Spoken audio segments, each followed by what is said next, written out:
Ce journal vous est offert par le FPI, Fonds des promotions de l'industrie, votre partenaire privilégié pour la réussite de vos projets.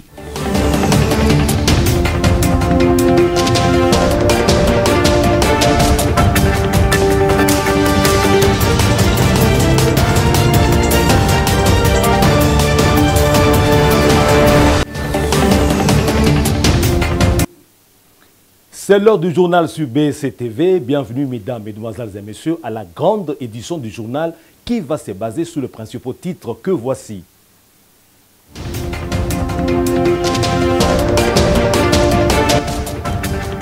Le Rwanda a tenté hier, mercredi 28 décembre, d'abattre 2 avions de chasse de la RDC qui volaient à basse altitude sur le ciel congolais sur le bord du lac Kivu.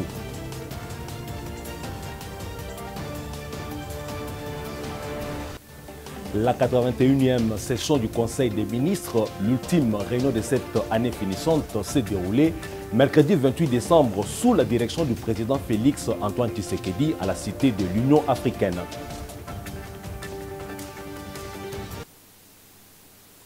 Comme annoncé au sommaire, mesdames, mesdemoiselles et messieurs, c'est en présentiel qu'a eu lieu mercredi 28 décembre 2022 à la Cité de l'Union africaine, la 81e réunion du Conseil des ministres, la toute dernière rencontre de l'année 2022. Parmi les points inscrits à l'ordre du jour, la reconnaissance de la démission de 3 ministres du gouvernement, à savoir Christian Mwando Nsimba du Plan, ministre du Plan, Chérubin Okende, ministre des Transports, et Véronique Kilumba, vice-ministre de la Santé. Reportage.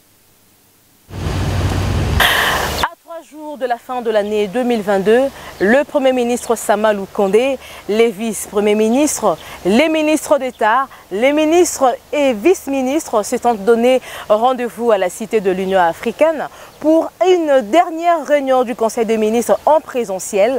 Convoqué par le président de la République Félix Antoine Tshisekedi Tshilombo, la 81e session du Conseil des ministres était une occasion pour lui d'échanger des vives voix, les vœux de nouvel an et de faire le point sur la gestion du pays pendant les 12 dernières années avec les Warriors. Pour information, sachez que 3 membres du gouvernement, à savoir les ministres du Plan Christian Mwando, celui de Transports et Voies de Communication Chérubin Okende et le vice-ministre de la Santé Véronique Kilumba, de ensemble n'ont pas assisté à la dernière réunion du Conseil des ministres de l'année 2022, tirant les conséquences immédiates de leur prise de position politique. Par contre, 3 autres membres issus de la même obédience politique ont réitéré leur loyauté à servir la nation aux côtés du président de la République Félix Antoine Tshisekedi Tshilombo. Il s'agit du vice-premier ministre Lutundula, le ministre Modeste Mutsinga et le ministre Steve Kondé. Absent du pays, Mohindo Nzangi avait déjà pris fait et cause en faveur du président de la République Félix Antoine Tshisekedi Tshilombo et de l'Union sacrée de la nation. Les 3 ministres désormais démissionnaires ne font plus partie du gouvernement Samalou Kondé. Leurs sièges désormais vacants seront attribués à d'autres Congolais loyaux à la vision du chef de l'État Félix Antoine Tshisekedi Tshilombo. Au cabinet du chef de l'État, les 13 nouveaux conseillers principaux du président de la République récemment nommés ont pris officiellement le pouvoir. C'était au terme d'une cérémonie de remise aux reprises organisée mercredi 28 décembre au Palais de la Nation. Les détails, c'est avec la presse présidentielle. Au terme d'une ordonnance rendue publique le mercredi 21 décembre dans la soirée, il a plu au chef de l'État Félix Antoine Tshisekedi Tshilombo de nommer des nouveaux conseillers principaux au sein de son cabinet. Ils sont au total 13, ces nouveaux animateurs des différents collèges qui ont reçu mandat d'apporter une nouvelle touche dans l'exécution des tâches qui leur sont confiées. La cérémonie de remise et reprise, présidée par Mme Nicole Tumba-Boachia, directeur de cabinet adjoint du chef de l'État en charge des questions politiques, juridiques et diplomatiques, a eu lieu ce mercredi dans la salle du congrès du Palais de la Nation, en présence de quelques cadres et agents de l'administration présidentielle. Parmi les entrants, figure Maître Jacquemin Chabani, au cadre de l'UDPS. Il est désormais nouveau conseiller principal au collège politique et processus électoral. C'est un honneur de mériter de la confiance du chef de l'État, le président de la République. Et pour cela, je lui dis merci. Mais bon, aussitôt après, on réalise que ses fonctions de conseiller principal, matière politique, processus électoral, faire son suivi, c'est beaucoup de responsabilités, un défi énorme. Sur la liste des 13, on retrouve également le professeur Peter Kassongo Batoussé, un ancien conseiller au Collège éducation et recherche scientifique qui prend désormais la tête du Collège agriculture, pêche et élevage. Vous savez que dans le secteur, nous avons reçu beaucoup de partenaires qui financent, mais on ne va pas les retomber. Donc il faudrait d'abord prendre contact avec toutes les parties prenantes, en commençant par les autorités sectorielles, et le bailleur de fonds, partenaires techniques et financiers, pour essayer de voir, de faire en fait une sorte d'évaluation de mi-parcours, comme le chef Latsour dit, et même c'est même son vœu, servir de véritable grenier pour l'Afrique et pourquoi pas pour le monde. Une femme parmi les heureux promus, Madame Wanya Catherine, qui prend les commandes des questions diplomatiques au sein du cabinet. Représenter le Congo dans la diplomatie, c'est quelque chose qui est très important aujourd'hui. Cela a toujours été, mais aujourd'hui encore plus que dans le passé. Et donc c'est un rôle avec un grand défi. Donc je suis très respectueuse de ce rôle et j'ai déjà rencontré certains membres de mon équipe. Et donc je pense que nous allons travailler pour représenter le Congo comme il se doit. À l'issue de la cérémonie de passation des bâtons de commandement entre les conseillers principaux entrants et sortants, le professeur Toumba Bouacha Nicole s'est entretenu à huis clos avec la nouvelle équipe. Il s'est agi d'une communication relative aux nouvelles tâches et nombreux défis qui les attendent. Dans le secteur des médias, le président du Conseil supérieur de l'audiovisuel et de la communication, Christian Bosembe, a présenté mercredi 28 décembre 2022 à Kinshasa le programme de gouvernance à 3 axes prioritaires de cette institution d'appui à la démocratie. Plus de détails, c'est dans ces reportages. CESAC présente son programme de gouvernance. Présentation mercredi 28 décembre 2022 à Kinshasa du programme de gouvernance du Conseil supérieur de l'audiovisuel et de la communication, CESAC en sigle, et d'une feuille de route pour les actions de bonne gouvernance à court, moyen et long terme. La vision de la nouvelle équipe du CESAC comporte 3 axes prioritaires qui sont d'abord la mise à jour d'une cartographie médiatique, ensuite la veille qualitative de la gestion du contenu des médias et enfin l'actualisation du code de bonne conduite des médias et des journalistes. S'imposant l'exercice d'expliquer ces axes, Christian Bosembe, le président du CESAC, a dit, nous citons, le but de la veille qualitative de la gestion du contenu des médias est de déterminer conformément à la loi organique numéro 11/001 du 10 janvier 2011 portant composition, attribution et fonctionnement du Conseil supérieur de l'audiovisuel et de la communication si les médias ont respecté le principe de la répartition des temps d'accès direct entre les parties, si les créneaux d'accès direct ont été distribués de façon équitable, comment les médias, en période de campagne électorale, ont rapporté d'éventuelles déclarations provocatrices ou diffamatoires faites par des candidats, si les médias se sont conformés à toute décision rendue par l'autorité de régulation en accordant un droit de réponse ou des rectificatifs, si les médias se sont conformés au principe d'accès équitable de partis politiques, des associations et de toute autre personne aux moyens officiels d'information et de communication. Fin de citation. Puisque nous sommes au CESAC, restons-y pour parler plaidoyer promis par Christian Bosembe, président de cette structure auprès du gouvernement en faveur de la subvention, moyennant définition des critères à l'endroit de certains médias. Ces récits nous en disent davantage.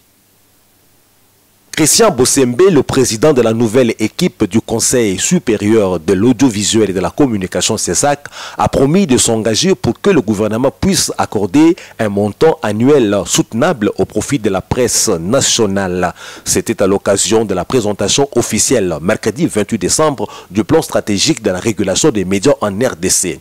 Le CESAC, a-t-il déclaré en effet, s'engage à plaider au bénéfice d'un alignement par l'État congolais d'un montant annuel soutenable au profit de la presse nationale. Certes, un critérium objectif devrait être établi pour déterminer les médias qui seront éligibles à ce type d'appui, des mises en place des mécanismes efficaces de lutte contre les fake news et la cybercriminalité, l'incitation à la discrimination régionaliste, à la haine ou à la violence de l'organisation de la campagne électorale à travers les médias.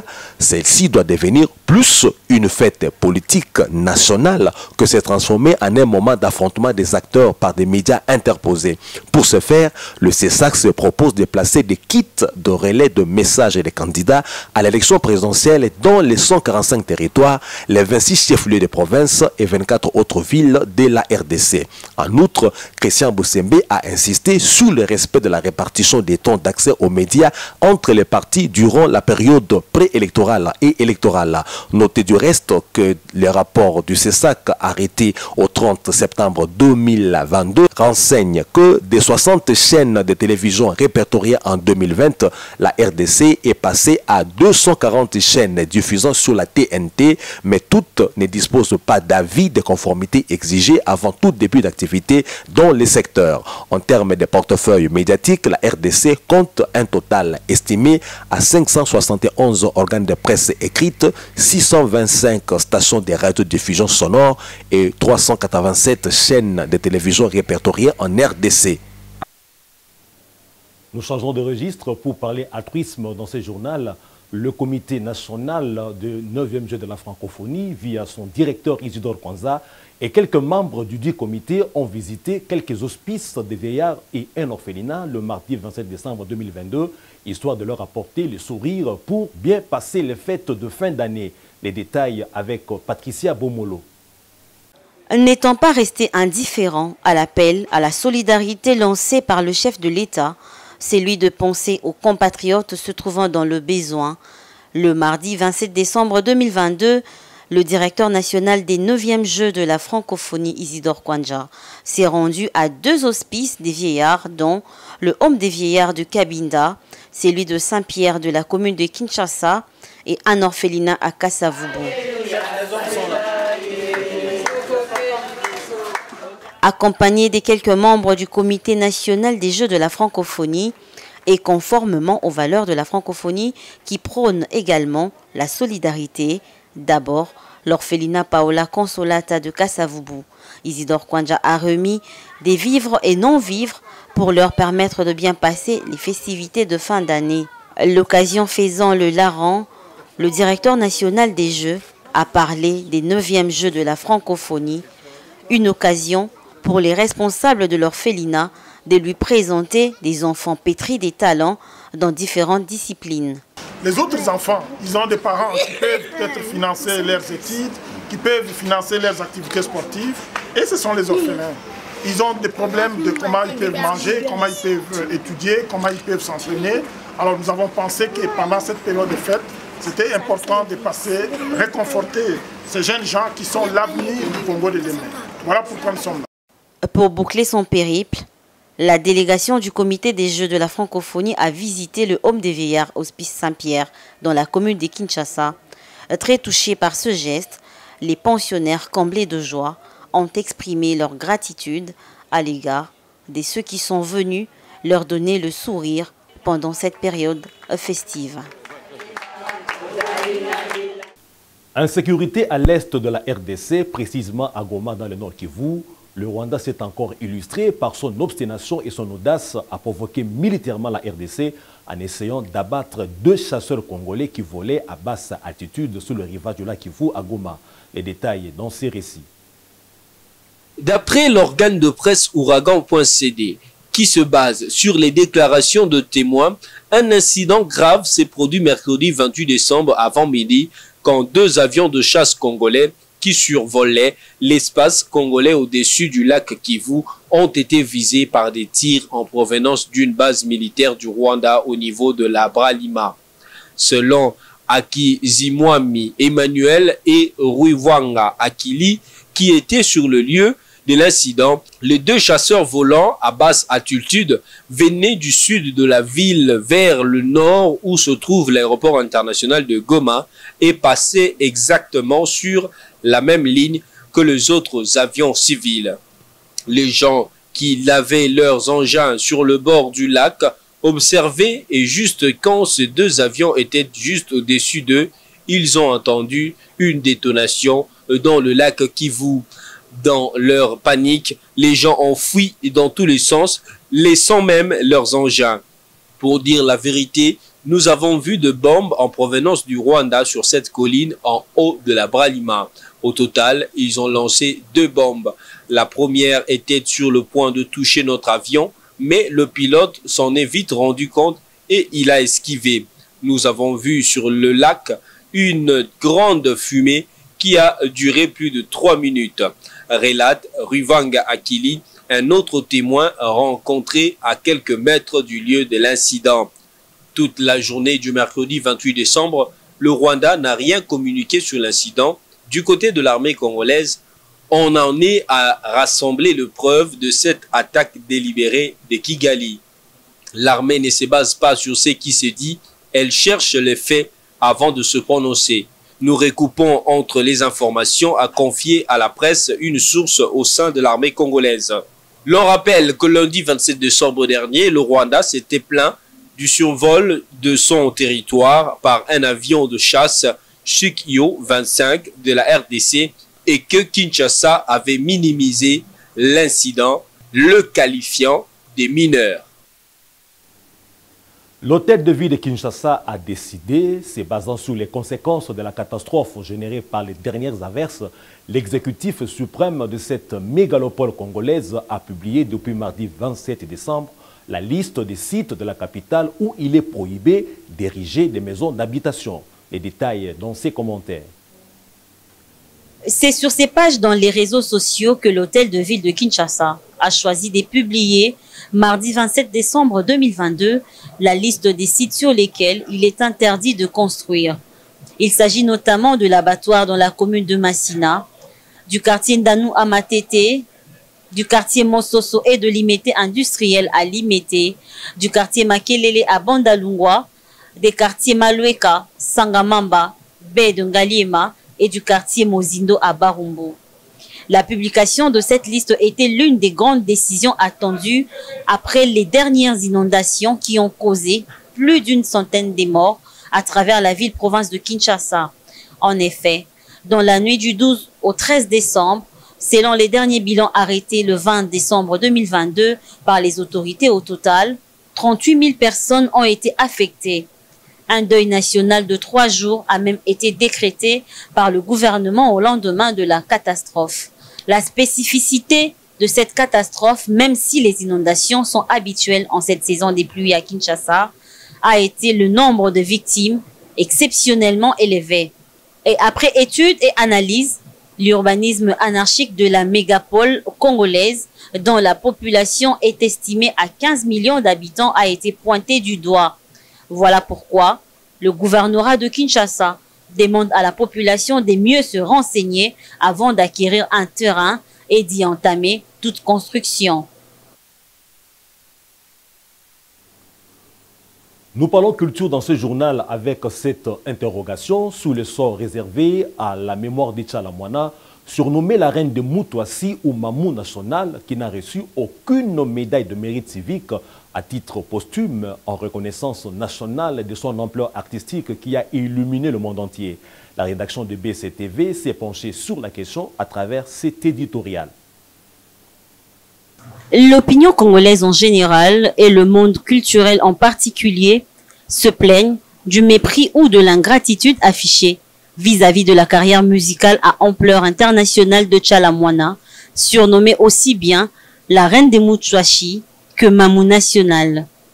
En effet, malgré la cérémonie d'hommage à sa mémoire organisée au Palais du Peuple, en présence de nombreux artistes musiciens, membres de sa famille biologique et des plusieurs mécènes de Kinshasa et d'ailleurs.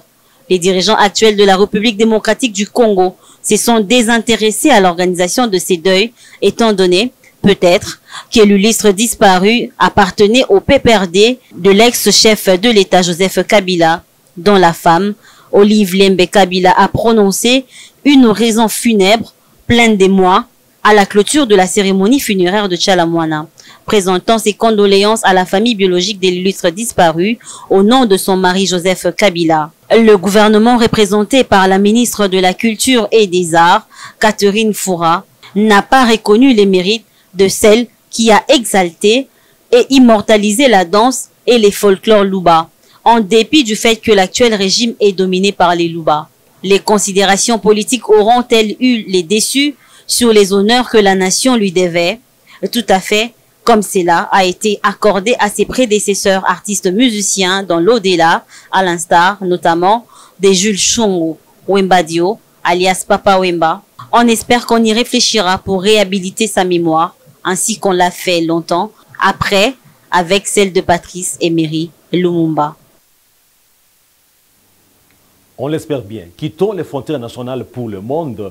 Si l'assoupissement des mesures de la politique chinoise des Euro-Covid a été accueilli avec joie et soulagement par les Chinois, tel n'est pourtant pas le cas des pays étrangers qui, eux, s'en tiennent aux poussées actuelles de cette pandémie au pays du dragon et de leurs conséquences dans le monde entier. Ce récit nous en dit plus. L'annonce soudaine de la fin de la politique chinoise du zéro Covid qui isolait ce pays depuis près de 3 ans ou l'assouplissement des règles de lutte contre le Covid-19 en Chine a produit des effets opposés au pays et à l'étranger. Selon l'AFP, la joie des Chinois qui a suscité fin novembre de manifestations d'une ampleur inédite depuis des décennies et leur ruée sur les vols internationaux contraste avec les inquiétudes de l'OMS et de nombreux pays étrangers comme le Japon, la Malaisie, l'Inde, le Taïwan et les États-Unis d'Amérique.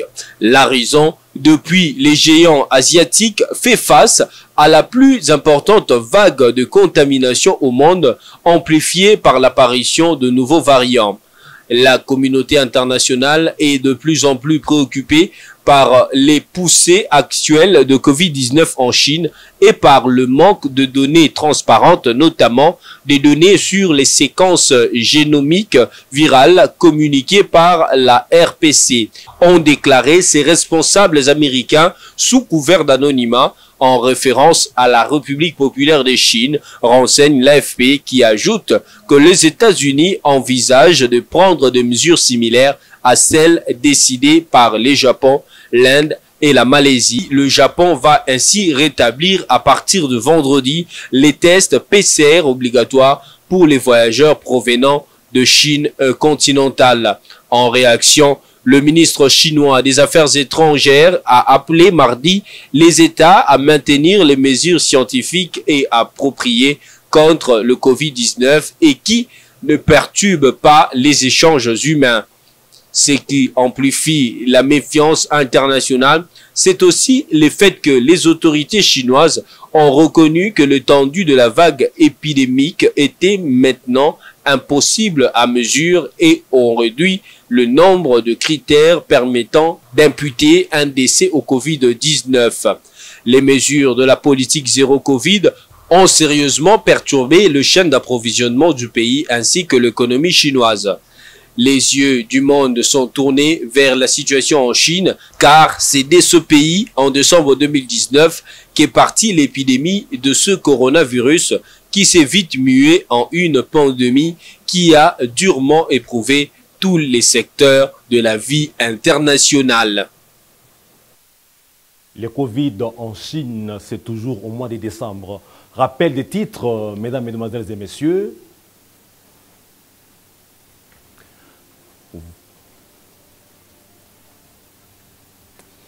Vous avez suivi dans ce journal que le Rwanda a tenté hier, mercredi 28 décembre, d'abattre 2 avions de chasse de la RDC qui volaient à basse altitude sur le ciel congolais sur le bord du lac Kivu.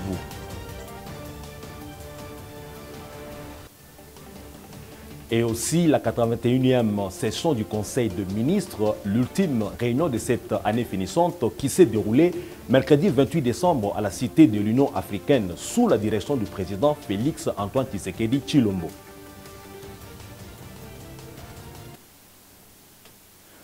Ça a été pour nous, mesdames, mesdemoiselles et messieurs, un privilège de vous présenter notre dernière édition du journal pour cette année.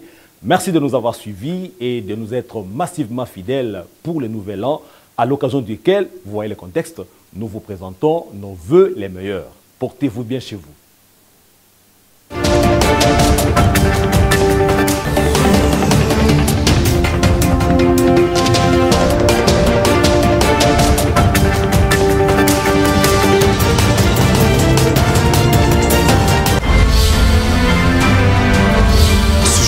Vous a été offert par le FPI, Fonds de promotion de l'industrie, votre partenaire privilégié pour la réussite de vos projets.